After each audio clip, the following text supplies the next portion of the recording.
Hello friends, నేనండి మీ గోదావరి అబ్బాయిని. RR Godavari Telugu మన యూట్యూబ్ ఛానల్. ఫ్రెండ్స్, ఈరోజు నేను నేపాల్ అందాలను చూడడానికైతే రావడం జరిగిందండి. నేపాల్లో ఎటు చూసినా ఎత్తైన హిమాలయాలు, పచ్చని లోయలు, పవిత్రమైన దేవాలయాలు చాలా చాలా బాగున్నాయండి.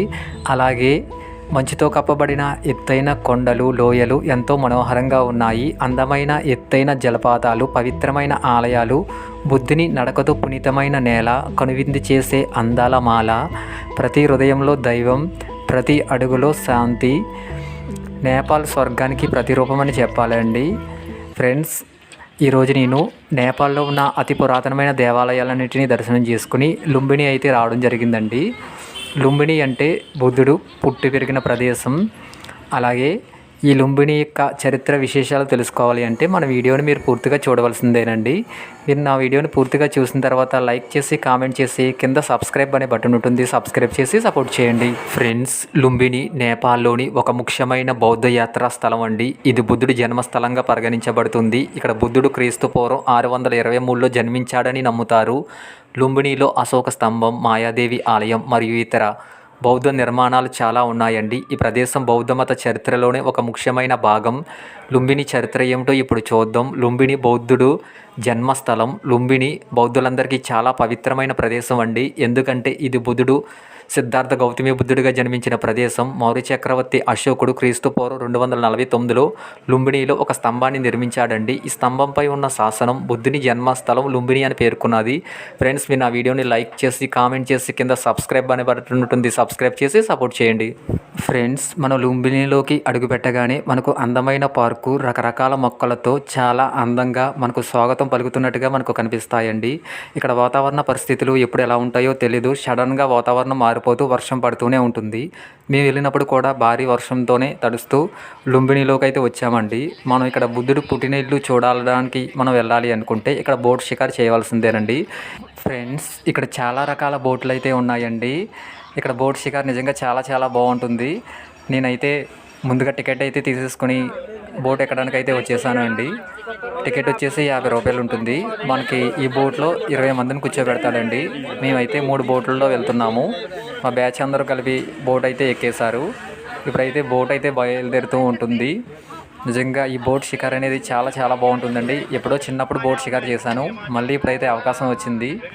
ఫ్రెండ్స్, ఒకసారి మీరు కూడా నా వీడియోని పూర్తిగా చూసిన తర్వాత లైక్ చేసి, కామెంట్ చేసి, సబ్స్క్రైబ్ చేసి నాకు సపోర్ట్ చేయండి. ఫ్రెండ్స్, ప్లీజ్ సబ్స్క్రైబ్ మన YouTube channel RR Godavari Telugu.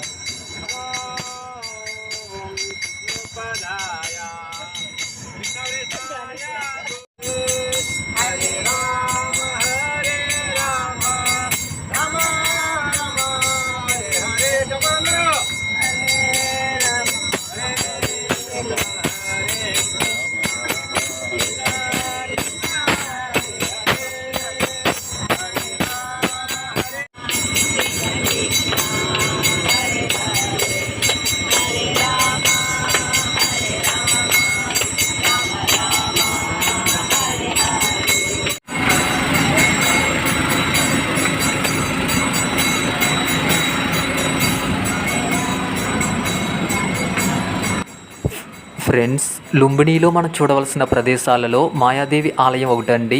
Mayadevi అంటే బుద్ధుని యొక్క తల్లి. మాయాదేవి జన్మించిన ప్రదేశం కూడా లుంబిని అండి. లుంబిని బౌద్ధుల ప్రధాన యాత్రా స్థలాల్లో ఒకటి. ప్రపంచవ్యాప్తంగా బౌద్ధులకు అలాగే పర్యాటకులకు ఈ ప్రదేశం అయితే చాలా చాలా బాగుంటుందండి. లుంబినిలో అనేక పురావస్తు అవశేషాలు ఉన్నాయి. ఇది బౌద్ధ మతం యొక్క ప్రారంభ చరిత్రను తెలుసుకోవడానికి సహాయపడతాయండి. అశోక స్తంభం, ఇది బుద్ధుని జన్మస్థలంగా గుర్తించడానికి అశోక స్తంభం ఇప్పటికీ కూడా ఉన్నదండి. అలాగే బౌద్ధ వృక్షం. లుంబినిలో అనేక బౌద్ధ వివరాలు మరియు మఠాలు ఉన్నాయండి. ఇది వివిధ దేశాలకు చెందినది. అలాగే పుష్కరిణి, ఇది మాయాదేవి యొక్క ఆలయం పక్కనే ఉన్న ప్రదేశం అండి. మరియు పుష్కరిణి, ఇది మాయాదేవి ఆలయం పక్కనే ఉన్న పవిత్రమైన ప్రదేశం అండి. లుంబిని బౌద్ధమత చరిత్రలో ఒక ముఖ్యమైన భాగం. ఇది బుద్ధుని జన్మస్థలంగా మాత్రమే కాకుండా బౌద్ధ సంస్కృతి వారసత్వానికి ప్రతీకగా ఉంటుందండి. ఫ్రెండ్స్, మీరు నా వీడియోని లైక్ చేసి, కామెంట్ చేసి, కింద సబ్స్క్రైబ్ అనే బటన్ ఉంటుంది, సబ్స్క్రైబ్ చేసి సపోర్ట్ చేయండి. ఫ్రెండ్స్, లుంబిని నేపాల్లోని లుంబిని ప్రాంతంలోని రూపిన్డేహి జిల్లాలో ఉన్న బౌద్ధ యాత్రా స్థలం అండి. ఇది బౌద్ధ సాంప్రదాయం ప్రకారం శాతవాహన శాఖలో 563లో రాణి మాయాదేవి సిద్ధార్థ గౌతముడికి జన్మించిన ప్రదేశం. శాతవాహన శాఖ పూర్వం 528లో కొంత సమయం వరకు జ్ఞానోదయం పొందిన గౌతముడు బుద్ధుడిగా మారి బౌద్ధ మతాన్ని స్థాపించాడు. ఇక్కడ పవిత్రమైన చెరువు కూడా ఉన్నదండి. ఇక్కడ బుద్ధుని తల్లి అతని పుట్టుకకు ముందు కర్మ స్నానం చేసి అతని మొదటి స్నానం చేయించింది. లుంబిని సమీపంలో ఇతర ప్రదేశాలలో పూర్వపు బౌద్ధుల సాంప్రదాయం ప్రకారం జన్మించారు. లుంబిని సందర్శించడానికి ఏప్రిల్ మే నెలలో అయితే ఉత్తమమైన సమయం అండి. ఎందుకంటే అవి బుద్ధ జయంతి నెలలు. ఇక్కడ దర్శనానికి కొన్ని వేల మంది ఇక్కడ దర్శనానికి వస్తూ ఉంటారు. చాలా చాలా బాగుంటుంది. నవంబర్ నెలలో శరద్ ఋతువు మరియు వర్షాకాలం తర్వాత వాతావరణం చల్లబడటం ప్రారంభమవుతుంది. ఫ్రెండ్స్, ఇక్కడ బుద్ధుడు జ్ఞాపకార్థంగా ఇక్కడ అఖండ జ్యోతి నిత్యం వెలుగుతూ కనిపిస్తుందండి. ఇక్కడ సూర్యోదయం సూర్యాస్తమయం సమయాలు కూడా చాలా బాగుంటాయి. ఇక్కడ ఎప్పుడు వర్షం పడుతూనే ఉంటుంది. అందుకే మేము వర్షంలో తడుస్తూ వెళ్తున్నామండి. ఫ్రెండ్స్, అంతేకాదు ఇక్కడ ఎక్కువగా బౌద్ధులు వచ్చే ప్రదేశం ఇక్కడే. ఇక్కడ చాలామంది బౌద్ధులు వచ్చి ధ్యానం కూడా చేసుకుంటూ ఉంటారు. కాబట్టి మనం సైలెంట్గా ఉండాలి. ఫ్రెండ్స్, అంతేకాదండి ఇక్కడ వాతావరణం కూడా చాలా చాలా బాగుంటుంది. అలాగే బుద్ధుడు జన్మించిన ప్రదేశంతో పాటు బుద్ధుడు చనిపోయిన తర్వాత సమాధి చేసిన ప్రదేశం కూడా ఈ లుంబిని అండి. చాలా చాలా బాగుంటుంది ఇక్కడ వాతావరణం. అలాగే నేను ఇక్కడ అతి పురాతనమైన కొన్ని నిర్మాణాలు మనకి ఇక్కడ చూడవచ్చు. వీటినన్నిటిని నేను చూపిస్తాను. మీరు నా వీడియోని పూర్తిగా చూసిన తర్వాత లైక్ చేసి కామెంట్ చేసి కింద సబ్స్క్రైబ్ అనే బటన్ ఉంటుంది, సబ్స్క్రైబ్ చేసి సపోర్ట్ చేయండి.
ఫ్రెండ్స్, ఈ ప్రదేశంలోనే బుద్ధుడు జన్మించాడు అండి. ఇది బుద్ధుడు ఇల్లు యొక్క పునాదులు లభ్యమయ్యాయి.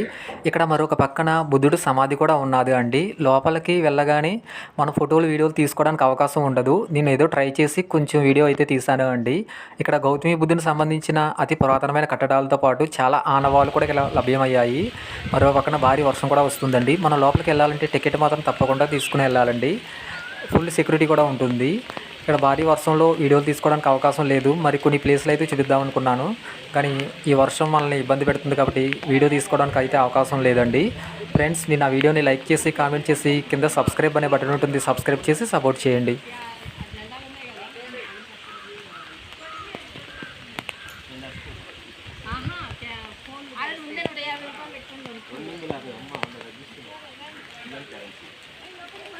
లోపలద్దు వెనకాల రాదు.